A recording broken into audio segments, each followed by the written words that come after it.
Kumusta kayo, mga minamahal kong kapatid, mga kaibigan, mga kasama sa laban ng buhay? Napakasarap sa pakiramdam na magkasama-sama tayo muli dito, sa espasyong ito na puno ng pag-asa at pagbabago. At ngayong araw, may ibabahagi ako sa inyong isang bagay na hindi lamang magpapabago ng inyong pananaw, kundi magbibigay din ng bagong lakas sa inyong espiritu. Ito ay tungkol sa kapangyarihan ng pananampalataya, ng pagdarasal, at ng tulong mula sa birheng tagapagkalag ng mga buhol, lalo na kung ang kinakaharap ninyo ay isang kasong imposible. Alam nyo, sa umpisa pa lang, ang pamagat na ito ay malalim na, di ba?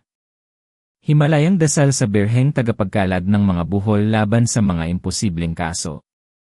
Siguro nga, mayroong ngayon sa inyo na nakikinig na nararamdaman na ang lalamunan ay parang may nakabara, ang puso ay mabigat, dahil mayroong impossible case na sumasakal sa inyong buhay. Ito ba ay karamdaman na sinabing walang lunas? Ito ba ay pagkakautang na parang bundok na hindi nyo kayang akyatin? Ito ba ay isang relasyon na wasak, na parang hindi na kayang buuin pa? O ito ba ay isang pangarap na matagal nang pinaghirapan pero patuloy pa ring lumalayo? Kung kaibigan, nasa tamang lugar ka. Dahil sa susunod na mga sandali, ibubunyag ko sa inyo hindi lang ang isang dasal, kundi ang isang paraan ng pamumuhay, isang mentalidad, at isang ugnayan sa langit na kayang kalagin ang anumang buhol, gaano man ito kahigpit, gaano man ito kasalimuot, gaano man ito tila imposibleng kalagin. At ang pinakamaganda, hindi mo kailangan maging perpekto. Kailangan mo lang maging handa. Kung handa ka, manatili ka sa akin, dahil sisimulan na natin ang paglalakbay na ito. Naaalala ko pa ang kwento ni Aling Nena. Isang matandang babae na may napakabigat na problema.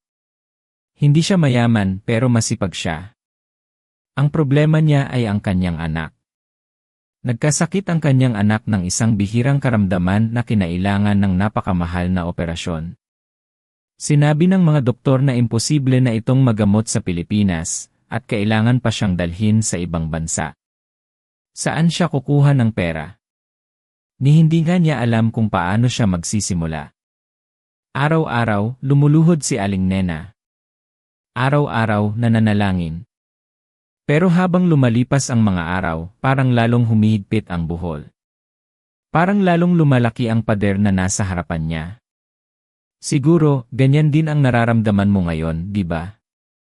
Ang pakiramdam na gaano man karaming luha ang ibuhos mo, gaano man karaming panalangin ang sambitin mo, parang walang nakakarinig. Parang walang nangyayari. Pero dito na nagiging interesante ang lahat.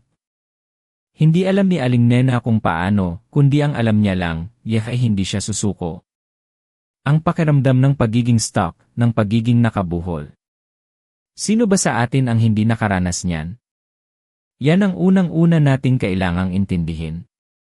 Ang pakiramdam na parang may tanikala na nakagapos sa ating mga kamay, sa ating mga paa, at minsan, sa ating puso. Ito yung pakiramdam na kahit anong gawin mo, parang wala ka nang malapitan. Walang makakatulong. Ang mundo ay parang gumuho. Ang problema ay masyadong malaki para sa'yo, para sa abot ng iyong makakaya. Ito yung mga sandali na titingin ka sa salamin at tatanungin mo ang sarili mo, kakayanin ko pa ba to? May pag-asa pa ba ako? Yan ang tinatawag nating impossible case. At hindi ka nag-iisa sa ganyang nararamdaman. Napakaraming tao ang nakakaranas nito. Mga taong may malalim na sugat sa puso, mga taong nawalan ng pag-asa, mga taong nagdududa sa kanilang sarili, sa kanilang kakayahan, at minsan, maging sa Diyos. Pero may sasabihin ako sa iyo, kaibigan. Ang nararamdaman mo ngayon, ang sakit na dinadala mo, ang pagkabuhol na iyong nararanasan, ay hindi na destino. Ito ay isang yugto.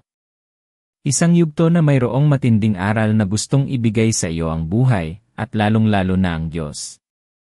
At sa yugtong ito, ang pagpili na manampalataya, ang pagpili na humingi ng tulong, ay Janice, pinakamalaking hakbang na maaari mong gawin. Kaya nga napakaganda ng debosyon sa birheng tagapagkalag ng mga buhol. Narinig mo na ba siya? Si Maria na may kakayahang kalagin ang mga buhol. Imagine this, isang inang mapagmahal na nakikita ang bawat buhol sa iyong buhay, ang bawat problema na parang nagtatali sa iyong kaluluwa, at handa siyang tumulong sa iyo para kalagin ang mga ito. Hindi ito simpleng paniniwala lamang, kundi isang malalim na koneksyon sa isang inang nakakaintindi. Si Maria na nakaranas din ng matinding pagsubok sa buhay. Ang kanyang anak, ang ating Panginoong Hesus, ay dumaan sa matinding paghihirap. Kaya alam niya ang pakiramdam ng sakit, ng pagkawala, ng pag-asa, at ng pag-ibig. Pero bakit nga ba impossible cases? Bakit ang daming buhol sa buhay natin? Sa aking pag-aaral at sa aking pakikipag-ugnayan sa maraming tao na nahaharap sa matinding pagsubok, napansin ko na ang karamihan sa mga buhol na ito ay gawa natin o kaya ay gawa ng mundo. May mga buhol na gawa ng pagdududa, ng takot, ng galit, ng pagiging mapagmataas. May mga buhol na gawa ng pag-iisip na hindi ako sapat, hindi ko kaya, wala akong halaga.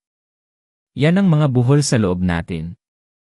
At mayroon ding mga buhol na gawa ng labasang mga pagsubok sa ekonomiya, ang mga sakit na dumarating, ang mga hidwaan sa pamilya. Lahat ng ito ay nagtatali sa atin. Pinipigilan tayo na maging tunay nating sarili. Pinipigilan tayong lumipad. Pinipigilan tayong makita ang kagandahan ng buhay. Ang sekreto, mga minamahal, ay hindi sa paghanap ng isang magic formula. Hindi rin ito sa paghihintay ng instant na pagbabago. Ang sekreto ay nasa pagbabago ng ating perspektibo. Sa pagbabago ng ating ugnayan sa problema, at sa pagbabago ng ating ugnayan sa Diyos. Dito pumapasok ang konsepto ng isang Himalayang dasal. Hindi ito yung dasal na pilit na binibigkas pero walang puso. Ito yung dasal na mula sa kaibuturan ng iyong kaluluwa, dasal na may kasamang lubos na pananampalataya. Balik tayo kay Aling Nena.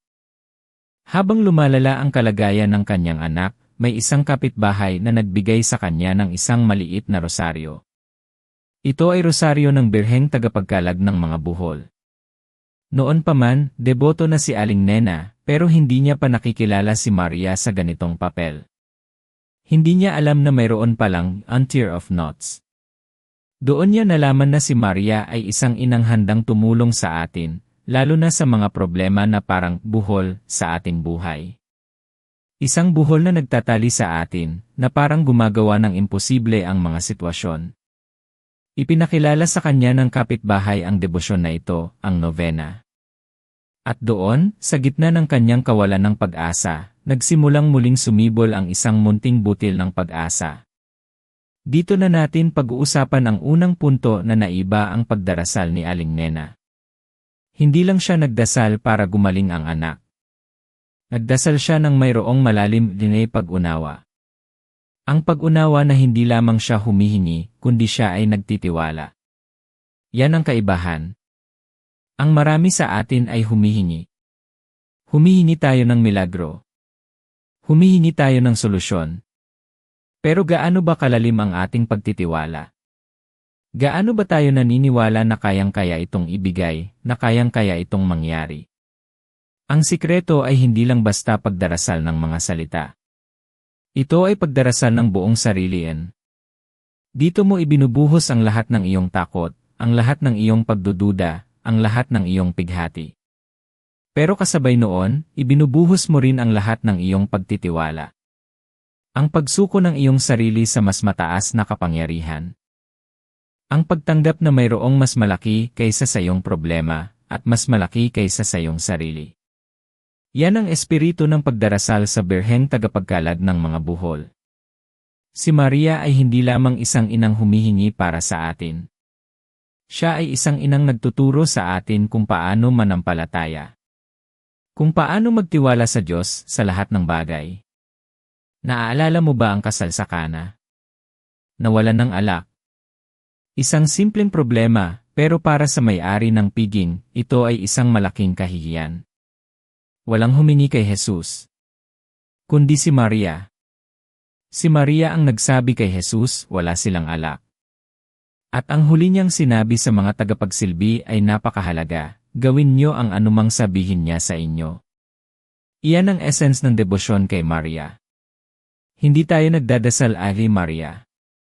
Nagdadasal tayo ay pamamagitan ni Maria, para kay Jesus, para sa Diyos Ama. Siya ang ating tulay. Siya ang ating tagapamagitan. Siya ang inang nakakaintindi na kung minsan, ang ating pananampalataya ay mahina, at kailangan natin ang tulong niya para maging mas matibay. Ang ikalawang punto ay ang pagbabago ng pananaw sa mga buhol sa buhay mo. Hindi ito sumpa. Hindi ito parusa. Maaaring ito ay isang paanyaya. Isang paanyaya upang mas lumalim ang iyong pananampalataya, mas lumago ang iyong pagkatao, at mas matuklasan ang isang kapangyarihan sa loob mo na hindi mo pa nakikita. Dahil madalas, ang mga impossible cases na ito ang gumigising sa atin. Sila ang nagtutulak sa atin na humingi ng tulong, na maghanap ng kapangyarihan na hindi iniay atin. Isipin mo ang isang sinulid na magulo. Kapag tiningnan mo, parang walang katapusan ang gulong iyon. Parang imposibleng ayusin. Pero kapag sinimulan mong hanapin ang dulo, at dahan-dahan, unti-unti, nakalagin ang bawat buhol, dan denzi mangyayari. Unti-unti itong ayusin. Magiging maayos ang lahat. Ganyan ang ating buhay.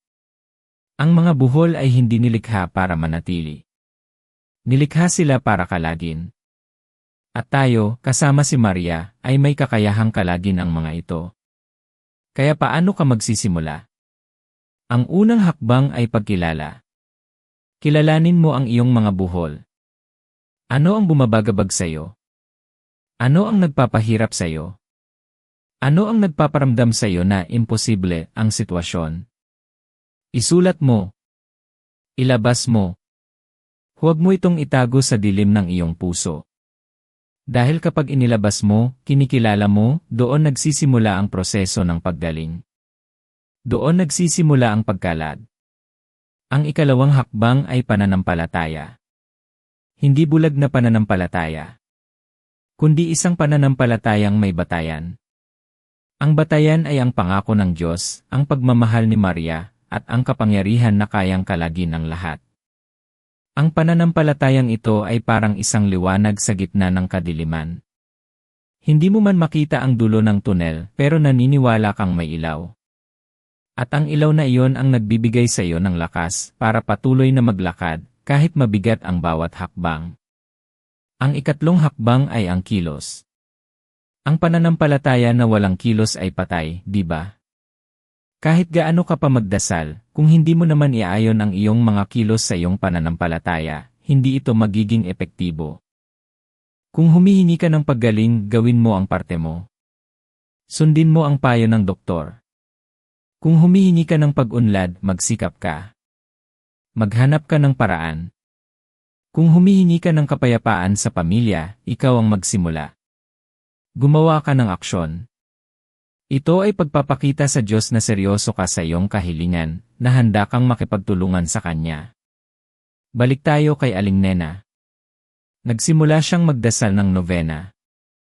Araw-araw may kasama itong pagmumuni-muni. Hindi lang siya nagdarasal. Binubuhos niya ang kanyang puso. Binibigkas niya ang bawat buhol na kinakaharap niya. At habang nagdarasal siya, may isang kakaibang kapayapaan ang bumabalot sa kanya. Hindi agad dumating ang milagro. Pero may nagbago. May nagbago sa loob niya. Ang takot ay unti-unting napalitan ng pag-asa. Ang pagdududa ay unti-unting napalitan ng tiwala. Dito rin pumasok ang isang pattern interrupt. May isang araw, habang naglalakad siya, may nakasalubong siyang isang matandang kaibigan na matagal na niyang hindi nakikita. Nagkwentuhan sila. At doon nalaman ng kaibigan ang problema ni Aling Nena. At sa hindi inaasahang pagkakataon, ang kaibigan pala niya ay may kakilala sa isang organisasyon na tumutulong sa mga kaso ng bihirang karamdaman. Isang organisasyon na matagal nang hinahanap ni Aling Nena pero hindi niya makita. Ang pinto ay biglang bumukas. Hindi isang granding pinto, kundi isang maliit na pinto na nagbukas ng isang malaking posibilidad. Tingnan mo kung paano gumagana ang Diyos. Madalas, hindi ito sa paraan na inaasahan natin. Pero lagi itong sa paraan na kailangan natin. Mga minamahal kong kapatid, ibahagi niyo sa mga komento kung nasaan kayo ngayon at kung paano ninyo nararamdaman ang mensaheng ito. Mahalaga ito para sa akin upang mas maintindihan ang ating pamilya at makalikha pa ng mas maraming nilalaman na nagbibigay pagbabago. At dito na tayo sa mga malalalim na tanong. Paano kung hindi pa rin mangyari? Paano kung matagal? Paano kung parang lalong lumalala ang sitwasyon? Yan ang mga tanong na nagpapahirap sa atin. Yan ang nagiging dahilan para tayo ay sumuko. Pero tandaan mo ito, hindi ay atin yan oras. Nasa Diyos ang oras. At ang kanyang oras ay laging perpekto. Hindi ibig sabihin na kapag hindi agad nangyari ang gusto mo, ay hindi ka na dinidinig. Maaaring may mas malaking plano siya para sa iyo. Maaaring may mas magandang regalo siyang inihanda. Tignan mo ang proseso ng isang magsasaka. Nagtatanim siya ng butil. Naghihintay siya. Nag-aalaga. Hindi niya nakikita ang pagtubo ng butil araw-araw.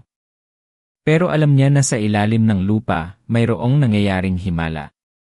Ganyan din ang pananampalataya. Hindi mo man nakikita, pero may nangyayaring himala sa loob mo. May nangyayaring pagbabago sa iyong espiritu. At ang pagbabagong iyon ang magiging susi para lumabas ka sa iyong impossible case. Ang isa pang mahalagang punto ay ang pagpapaubaya.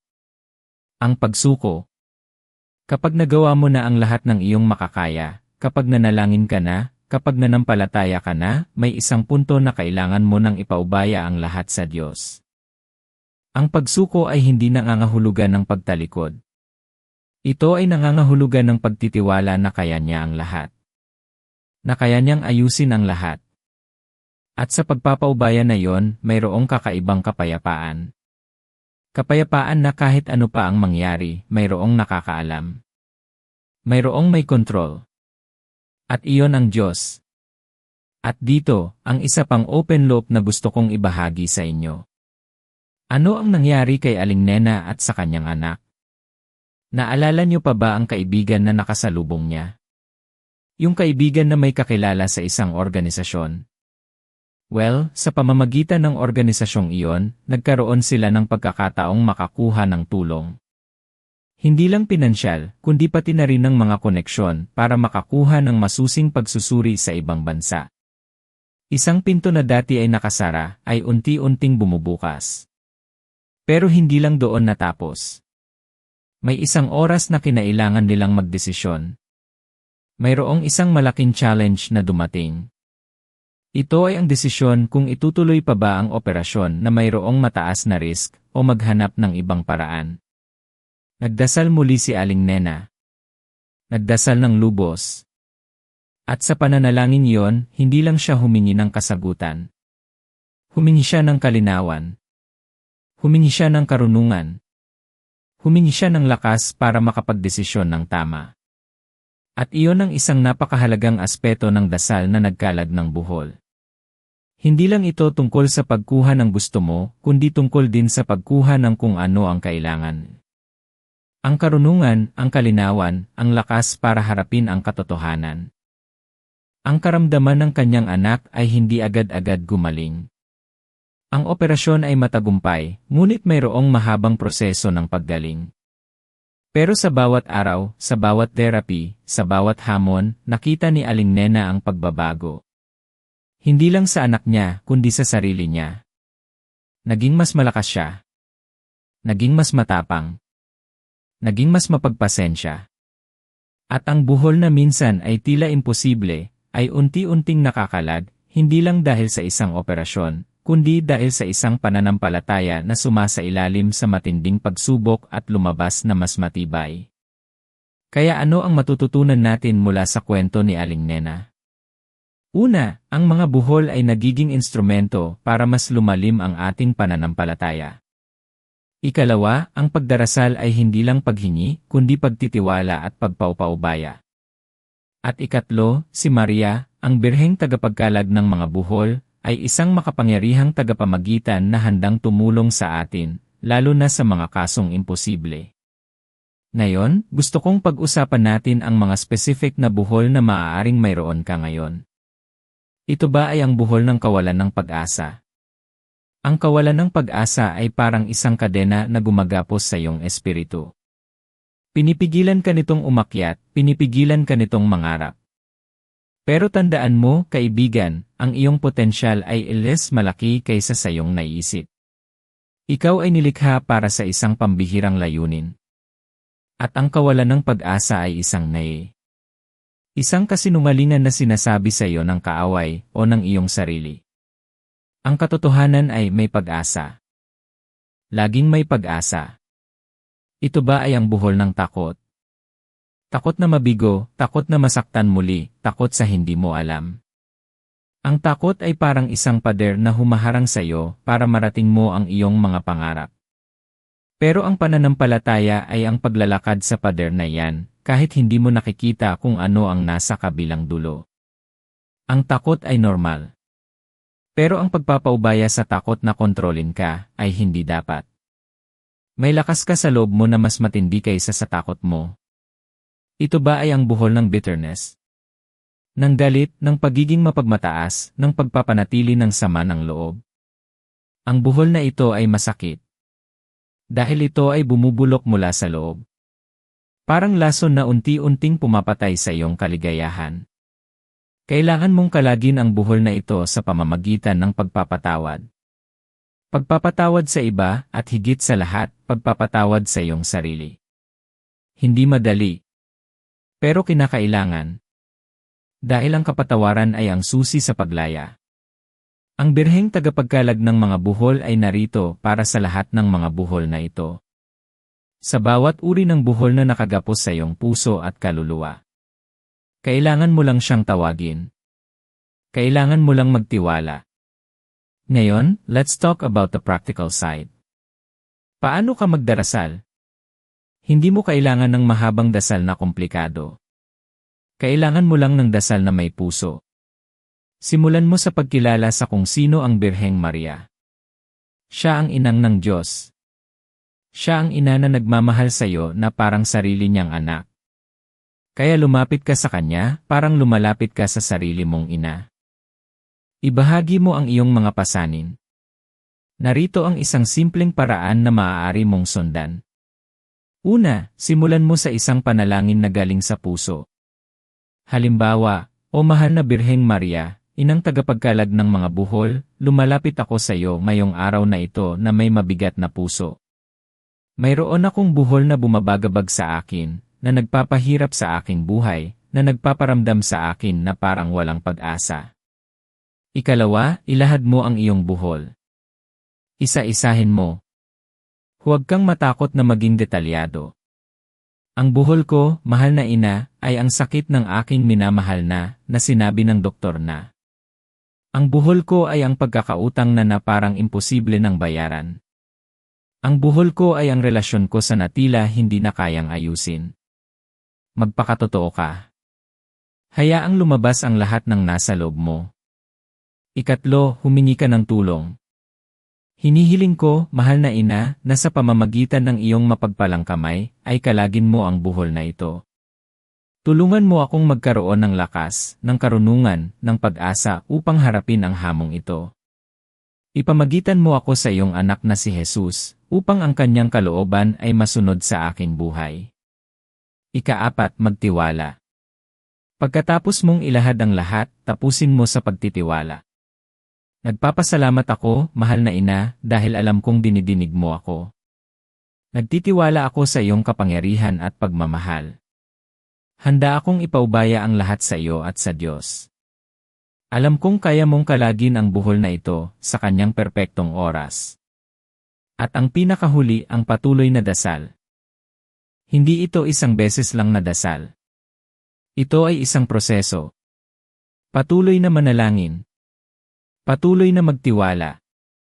Patuloy na kumilos ayon sa iyong pananampalataya. Dahil ang pagkalag ng mga buhol ay nangyayari unti-unti. Minsan, hindi natin napapansin pero sa bawat dasal, sa bawat pagtitiwala, mayroong nangyayaring pagbabago. Isipin mo ang iyong sarili ngayon, nakatayo sa harap ng isang napakalaking pader. Sa isang banda, puro problema. Sa kabilang banda, puro pag-asa. Ang pader na iyan ay simbolo ng iyong impossible case. Ang pagdarasal sa birheng tagapagkalag ng mga buhol ay parang martilyo na unti-unting dumudurog sa pader na iyan. Hindi isang malaking bagsak, kundi libu-libong maliliit na katok. Sa bawat dasal mo, may isang bahagi ng pader ang nasisira. Sa bawat pagtitiwala mo, may isang bahagi ang bumubukas. At isang araw, magigising ka at makikita mo, yun enes pasahe ene. Na kaya mo nang tawirin ang pader na dati ay tila imposible. Ang iyong kwento, ang iyong pagsubok, ay hindi ang iyong katapusan. Ito ay simula ng isang bagong kabanata. Isang kabanata ng paglago, ng pagbabago, ng pagtuklas ng isang kapangyarihan sa loob mo na hindi mo pa nakikita. Tandaan mo, ikaw ay may kakayahang kalagin ang anumang buhol. Ikaw ay nilikha na may layunin. At ang Diyos ay kasama mo sa bawat hakbang ng iyong paglalakbay. Hindi ka nag-iisa.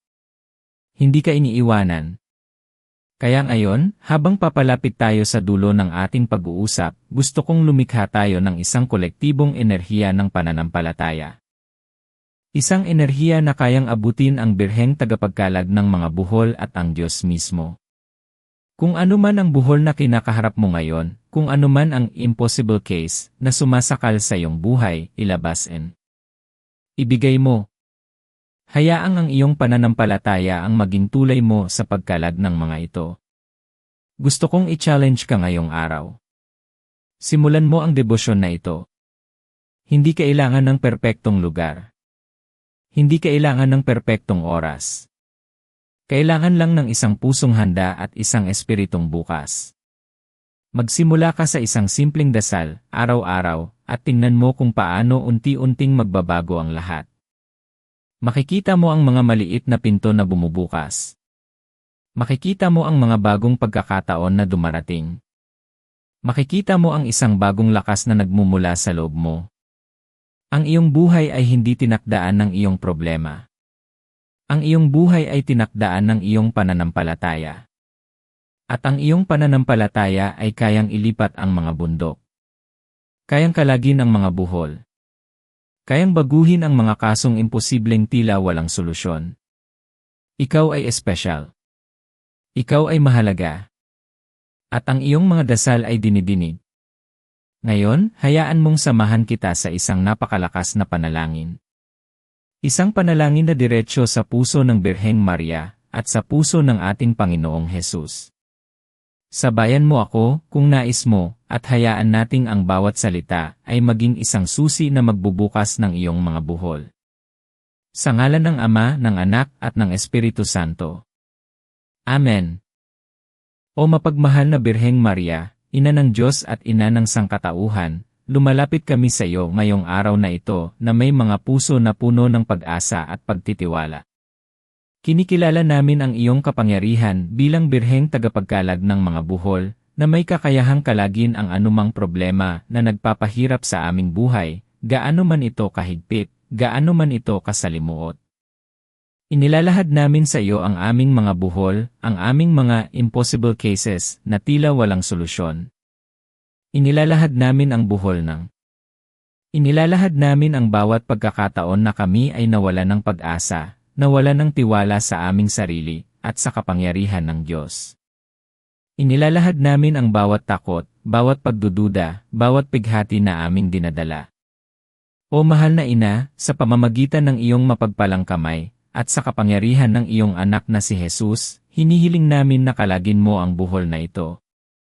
Hinihiling namin na bigyan mo kami ng lakas, ng karunungan, at ng pananampalataya upang harapin ang hamong ito ng may tapang at pagtitiwala. Ipamagitan mo kami sa Diyos Ama upang ang kanyang banal na kalooban ay masunod sa aming buhay. Gabayan mo kami sa bawat desisyon, sa bawat hakbang, upang ang lahat ng aming gagawin ay maging ayon sa kanyang plano.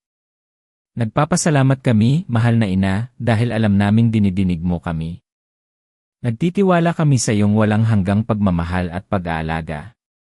Nagtitiwala kami na sa iyong perpektong oras, at sa paraan ng Diyos, ang aming mga buhol ay unti-unting kakalad.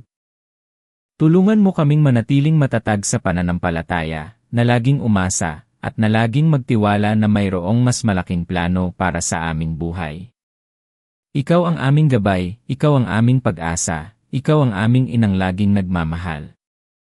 Sa pamamagitan ni Kristo, aming Panginoon, na nabubuhay at naghahari kasama ng Ama at ng Espiritu Santo, magpakailanman. Amen. Sa ngalan ng Ama, ng Anak at ng Espiritu Santo. Amen. Maraming salamat, mga minamahal kong kapatid, sa pagsama sa akin sa mahalagang paglalakbay na ito. Umaasa ako na ang mensaheng ito ay nagbigay sa iyo ng bagong pag-asa, ng bagong lakas, at ng isang bagong pananaw sa iyong mga impossible cases. Tandaan mo, ang iyong kwento ay hindi itapos. Ang iyong pinakamaganda ay paparating pa. At ang Diyos ay kasama mo sa lahat ng ito. Kung nagustuhan mo ang video na ito at kung nakaramdam ka ng pagbabago, huwag kalimutang i-like, mag-subscribe, at pindutin ang notification bell para lagi kang updated sa mga susunod pa nating mga nilalaman na magbibigay inspirasyon at pagbabago. At huwag mong kalimutang ibahagi ang video na ito sa iyong mga mahal sa buhay na sa tingin mo ay nangangailangan din ng mensaheng ito, na mayroong impossible case na kailangan ding kalagin. Magkita-kita tayo muli sa susunod na video, kung saan patuloy tayong maglalakbay patungo sa isang buhay na puno ng pag-asa, kapayapaan, at tunay na kaligayahan. Ingat kayo at laging tandaan, kayang-kaya alien. Dahil ikaw ay mayroong Diyos na higit na makapangyarihan kaysa sa anumang buhol. Paalam sa ngayon.